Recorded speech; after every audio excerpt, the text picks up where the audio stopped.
Hi guys, welcome to the Collegepreneur Podcast, the podcast that interviews college student startups about their origin, current successes, and goals for the future. In today's episode, I spoke with one of the co-founders of OpenLake, Milan Tahliani.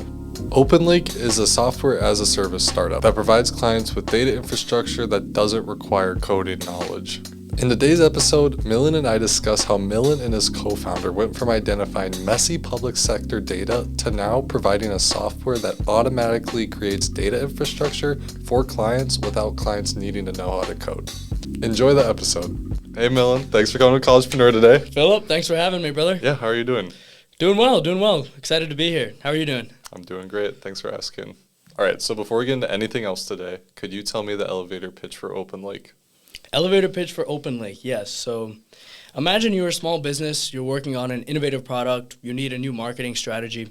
You need data to power your operations, power your strategy, power your product, power your business.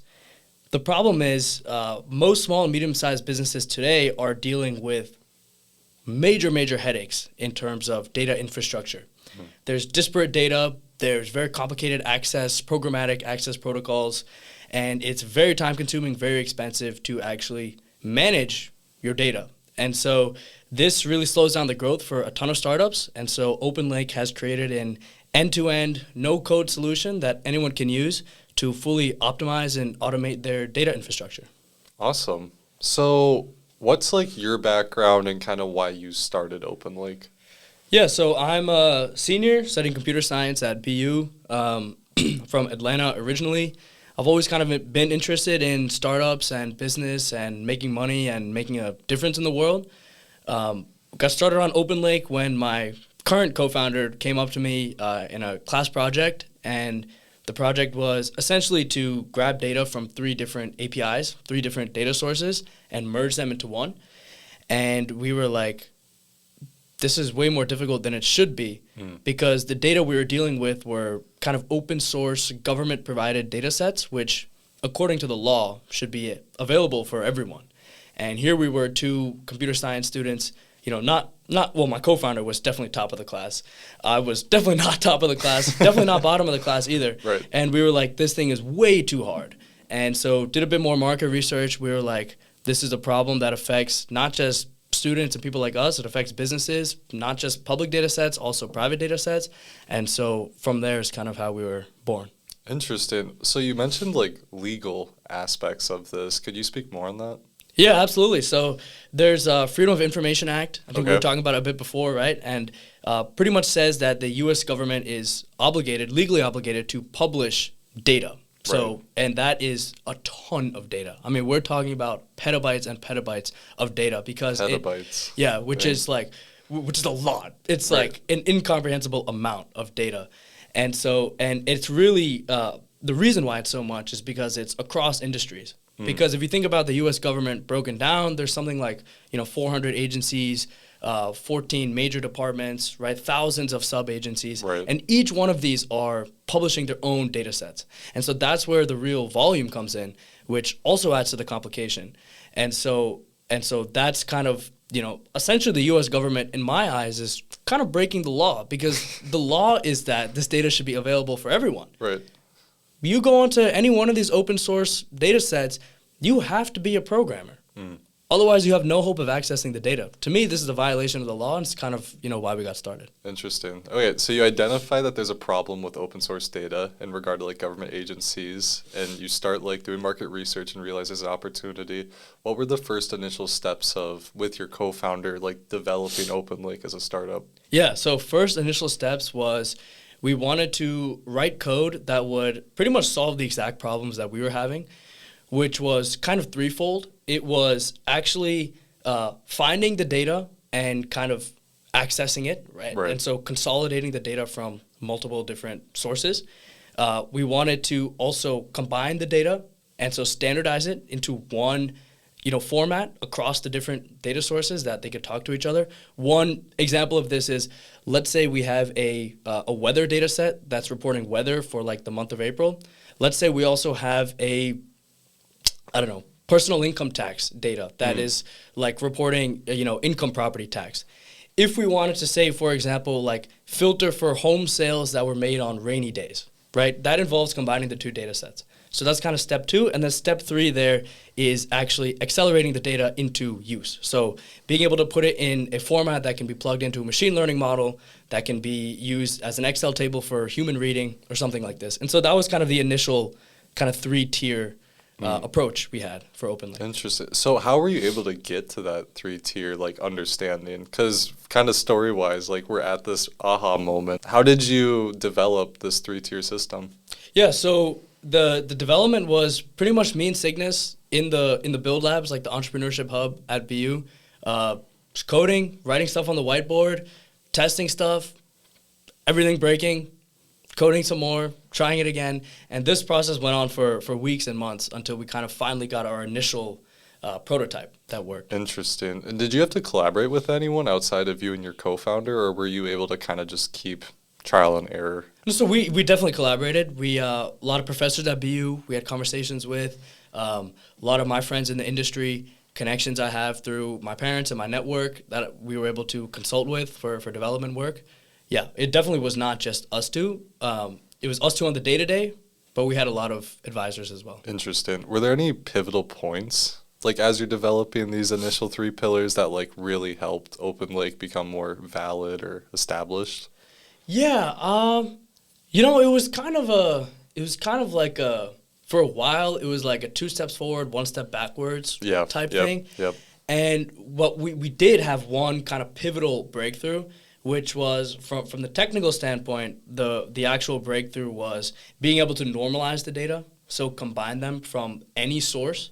And once we had kind of figured that out, we were like, okay, now we're talking. Interesting. Yeah, because now we can integrate data from really any source, and we're confident that we can combine it with the other data that we've already integrated, which was kind of a huge headache that we had in the beginning. And so that was a very pivotal, like, okay, we're kind of onto something here. Mm-hmm.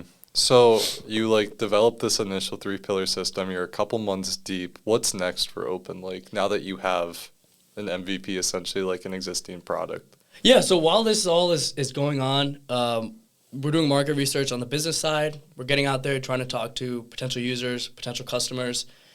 And so the original prototype, and while we're doing this, we're doing pitch competitions and things like this, really just building up kind of that business knowledge, like how do you take a software product to market? What does that even mean?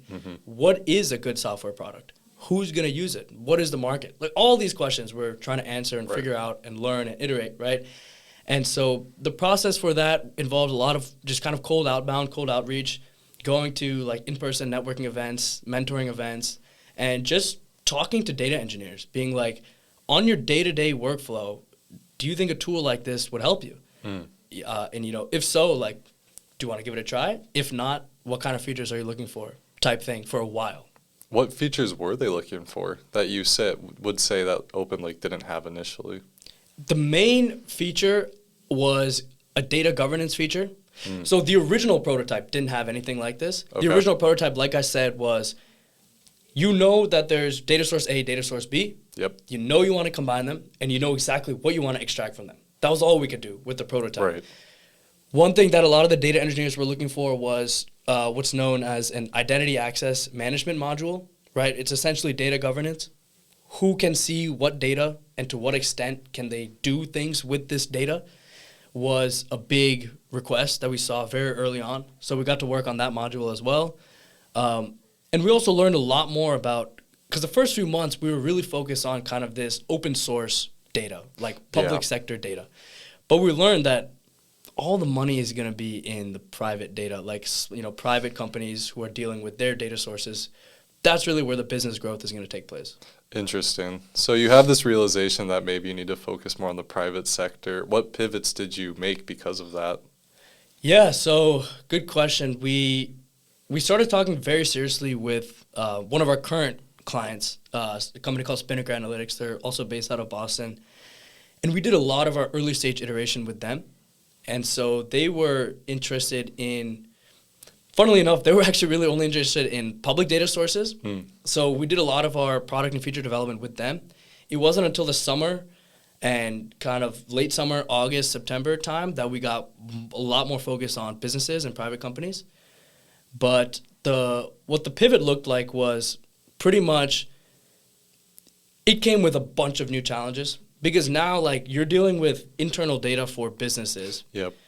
On pretty much every account, we're not only dealing with internal data of our clients, we're dealing with our clients' proprietary and private data. Yep. So a lot of legal concerns, a lot of cybersecurity compliance concerns arose from that.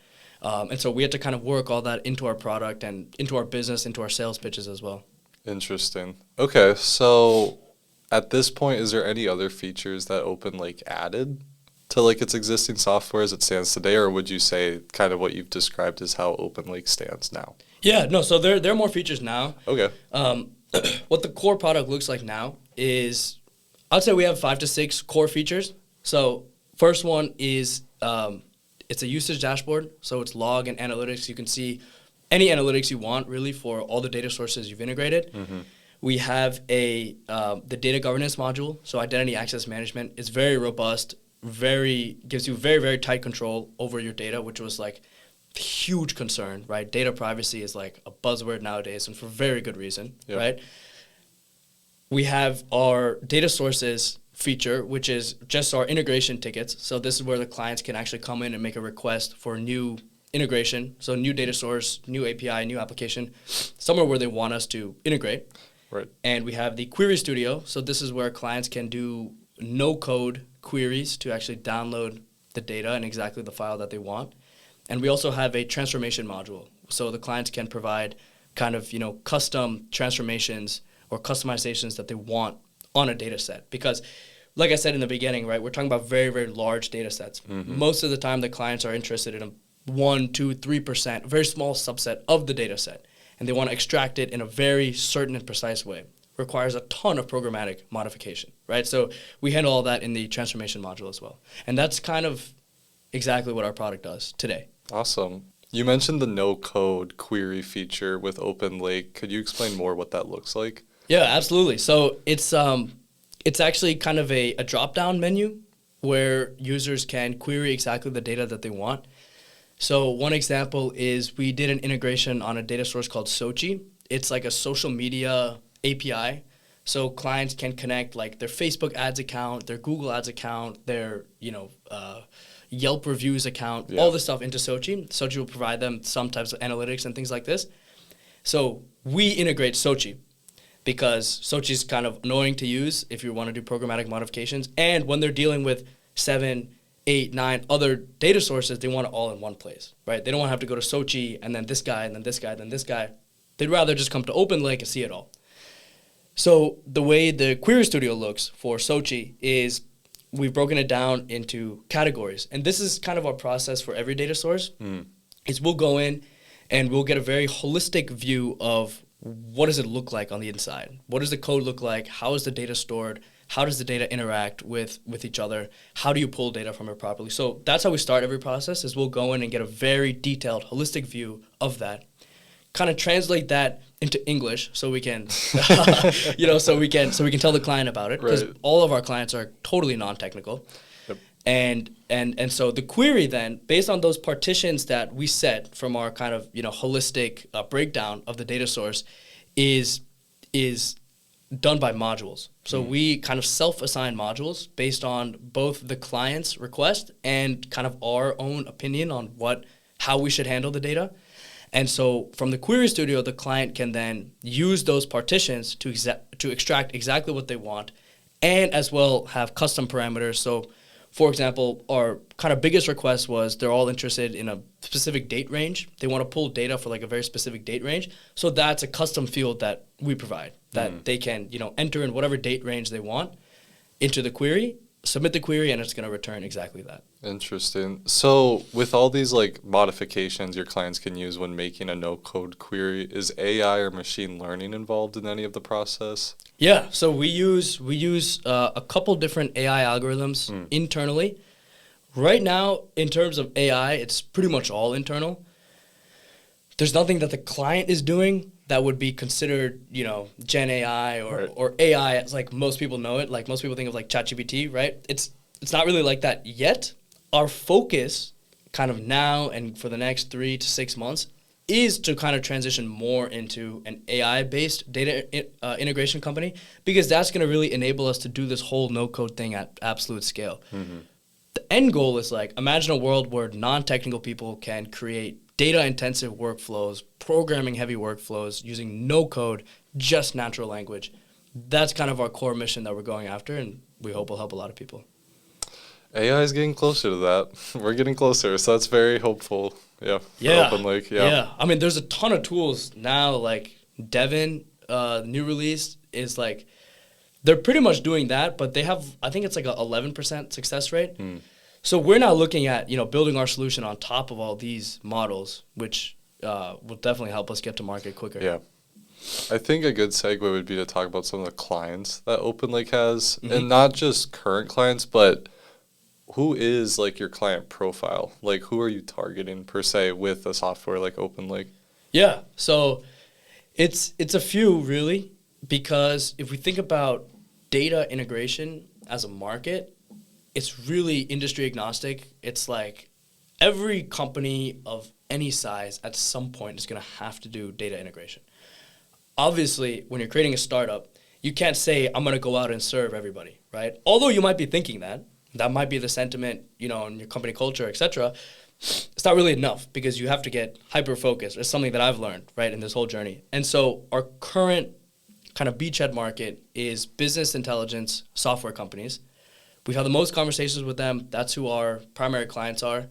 And also financial services companies. Mm. Yep. Interesting. So really seeing that shift from public data to more private sector data and how that all comes together. Yes. Okay, interesting. So then, with kind of understanding what OpenLake's ideal client looks like, who are you currently working with that you don't mind sharing?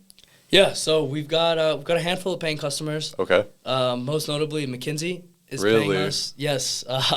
Yeah. So that was a good deal we secured. So, if you don't mind, like, could you walk me through an example of like a query that one of your clients would put in per se? Because we've done a rundown of kind of OpenLake software.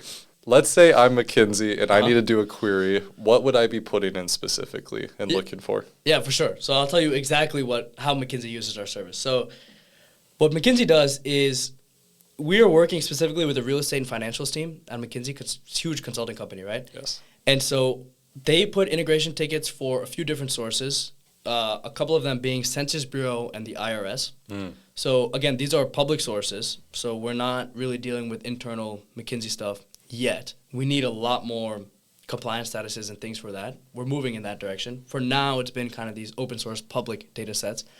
So Census Bureau and IRS, what McKinsey is using us for is essentially to grab population and demographic data from the Census Bureau and combine that with economic and tax data from the IRS. And they use that to then plug into their machine learning models that with that, they then go and, charge clients $5,000 an hour or whatever it is for their consulting services. Interesting. So OpenLake being a very vital component in like a consulting process for someone at McKinsey. So OpenLake has been established for less than a year. However, in that less than a year period, you've been able to like develop this amazing software product, become incorporated, and now working with real clients and generating real revenue. What is some of your current goals for OpenLake? Yeah, so current goals are, number one goal is expand the customer base, expand the outreach, acquire more paying clients. That is number one goal, hands down. And everything else we're doing is pretty much just to reach that goal. So we were incorporated in August. We got our first paying client at that time. We actually really incorporated only because we had that paying client. It was Spinnaker Analytics, who, like I said, we've been talking with them, working with them for months. And so they were ready to start paying us.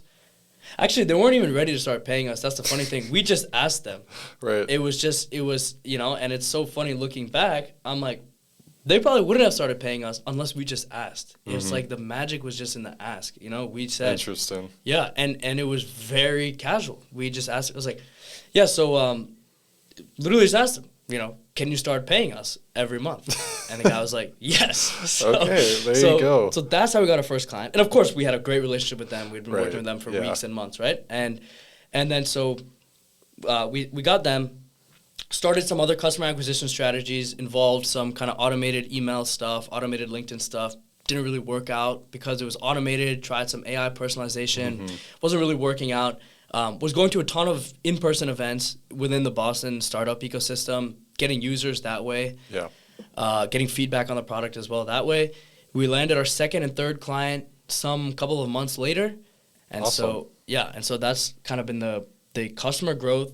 And after we got those four, a lot of the focus was on actually servicing them. And so we kind of took a pause on client acquisition. There was some other stuff going on, between Cygnus and I. We couldn't put a ton of time into the business. Enough that we could service these four paying customers, but not enough that we could give them high quality service, which was like number one priority, and go and onboard new clients and keep up with product development. Yeah. It was a lot, especially at that time. But so we kind of put a pause on the customer acquisition growth strategies just to service them, iterate the product, and now, in the last few weeks or so, we've kind of ramped up our customer acquisition again. Are you looking to grow your team then, since like you were kind of giving a lot of time to your clients to make sure you're performing and giving top quality service? Yeah, definitely. So we have a developer in mind who we know we're going to hire here in the next few weeks, most likely. We've also brought on a customer acquisition partner. So he's helping us pretty much just manage our outbound strategy. And so those are kind of the two immediate hires. Right. Okay, so with kind of teams established, or like that being a goal of yours, what other current goals does OpenLake have for like the next 3 months, 6 months, year even? Yeah. So I can just kind of give you our entire business plan. Please. So yeah, okay, great. So we have a few initiatives going on right now. I'll kind of just go through them one by one. So the first one is our internal AI module, and that is going to be allowing us to automate the entire data integration process. Okay. Essentially gets us to that whole end-to-end no-code solution. Then we need our external AI module that will put kind of the finishing wraps on that. Very easy. So like it's just going to be a large language model that's plugged into our backend. So those are two initiatives that we have going on right now.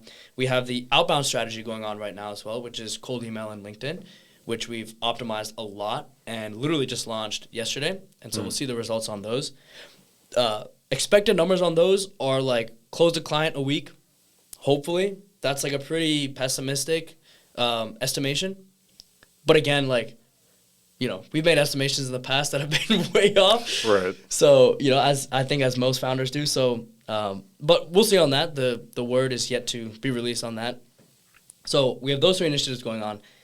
Then our fourth initiative is brand new. It's come into conception in the last 10 days or so. It's still just an idea. Okay. And like a long Notion document of scribbled out thoughts. But it's essentially a content SEO and advertising plan to create an optimized web funnel that brings people to our website and closes deals automatically without us getting involved. Interesting. Right. And that's kind of the end goal is like we can go on vacation and we can come back and have 10 more paying clients than when we left. Is kind of the end goal of that initiative. And so that has been my focus in the past week or so, along with like pitch competitions and getting the slides and stuff like that ready. We're totally bootstraps. Like we're not really looking for institutional investors or VCs at this time. Right. We've been able to self-fund everything, and now we have revenue coming in. So I think at this point, fundraising is not really on the docket. We want to stay bootstrapped, I think, for as long as possible. But so with the content SEO and ad strategy, what we're doing is we essentially want to combine kind of our original mission of, creating an open data lake, right? The inspiration behind the name, with our content strategy, whereby we will be creating content on the open data sources, showing people that it's out there, telling them where it is, and showing them how to actually access it, how they can benefit from it, what is the data that they'll find, et cetera, et cetera. And so that's kind of the content strategy. You're obviously a content marketing guy, so we've been able to talk about it, which has been great. And so, as you know, like we're gonna go kind of with like the front loading strategy. So we're gonna just create a bunch of content, and then release it over time. And what we're hoping is that in conjunction with optimizing our SEO is gonna really start to build web traffic, we'll be able to analyze what people are doing on our website, how they're interacting with the website, what tabs are they going to, what are they looking at, what videos are they playing, things like this. From there, create kind of the optimized web funnels. And once we have that all figured out in terms of organic traffic from content, then we're going to start investing more into paid ads.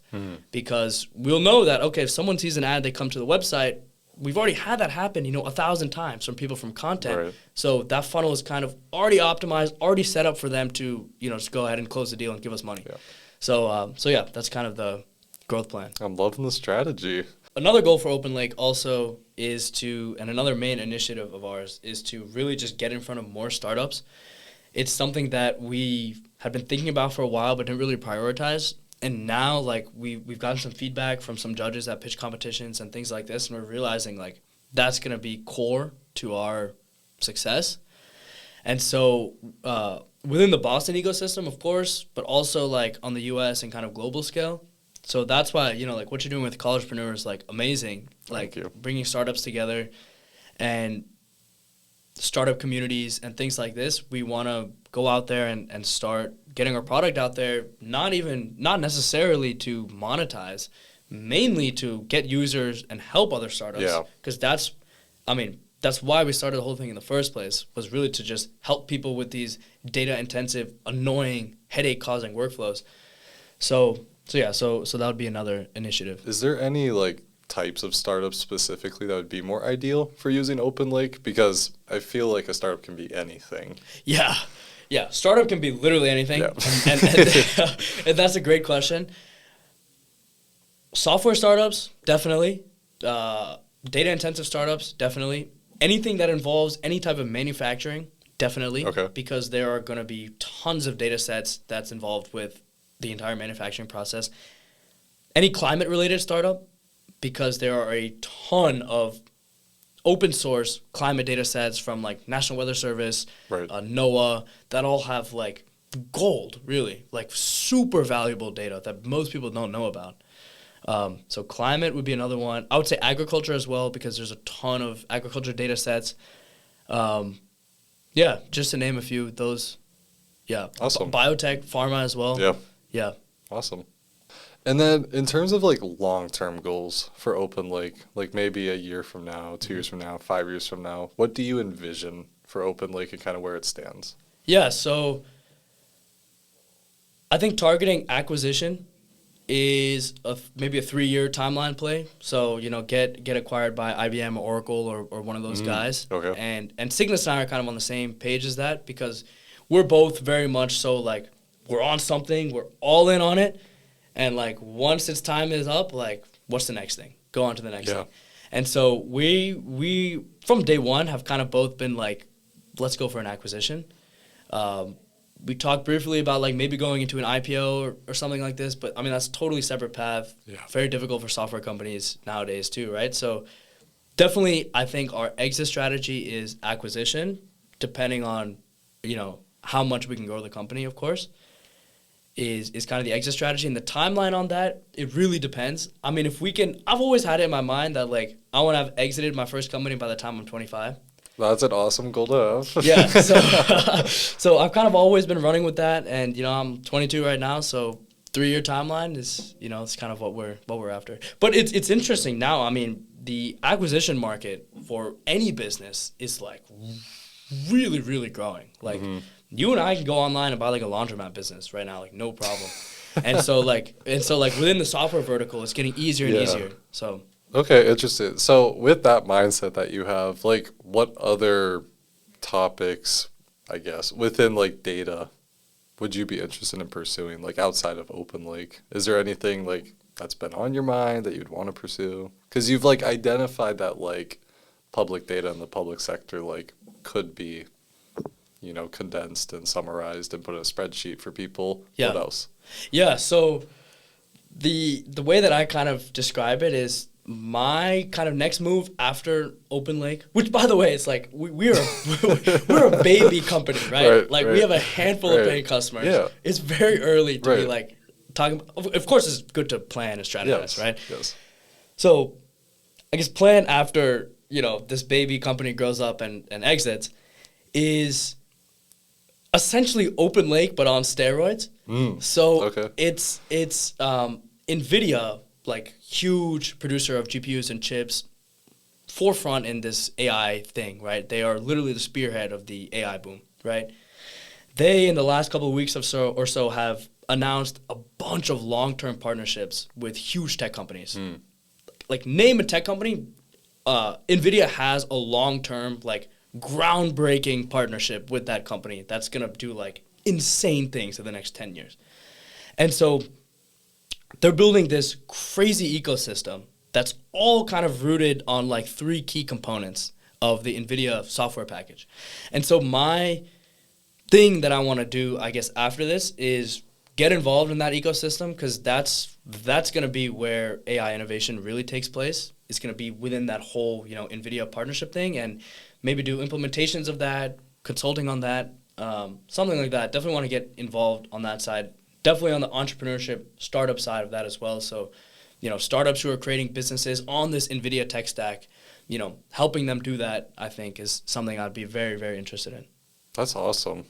As we near the end of the episode today, Milan, is there anything you want to let the audience know about OpenLake, where they can find you?